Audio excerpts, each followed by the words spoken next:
वृश्चिक राशी हा महिना आपल्यासाठी मध्यम फलदायी आहे. हा महिना प्रेमीजनांसाठीही चांगला आहे. आपल्यात भरपूर वार्तालाप होईल. इतकेच नव्हे तर आपण दोघेही लहानशा गोष्टीसुद्धा एकमेकांना सांगू शकाल.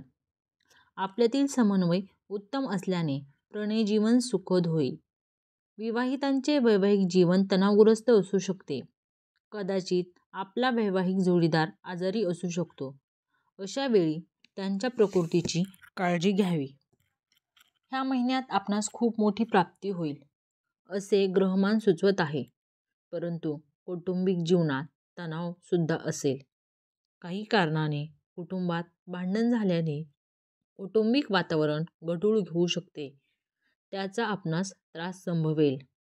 कामासाठी केलेले प्रयत्न खंडित होऊ शकतात. नोकरी करणाऱ्यांना सावध राहावे लागेल. स्वतःवर विश्वास ठेवून आपली कामगिरी उत्तम करण्याचे प्रयत्न करावे लागतील. हा महिना व्यापाऱ्यांसाठी काहीसा प्रतिकूल असू शकतो.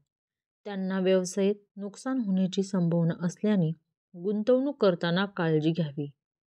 या महिन्यात कोणतेही मोठे पाऊल उचलू नये. विद्यार्थ्यांना अभ्यासात चांगले परिणाम मिळतील. त्यांचे अभ्यासात मन रमेल. या महिन्यात आपण काही तणावग्रस्त असू शकाल.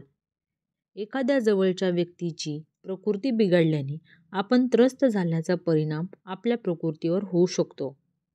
तेव्हा स्वतःच्या प्रकृतीची स्वतःच काळजी घ्यावी. तसेच या महिन्याचा दुसरा व तिसरा आठवडा प्रवासास अनुकूल आहे.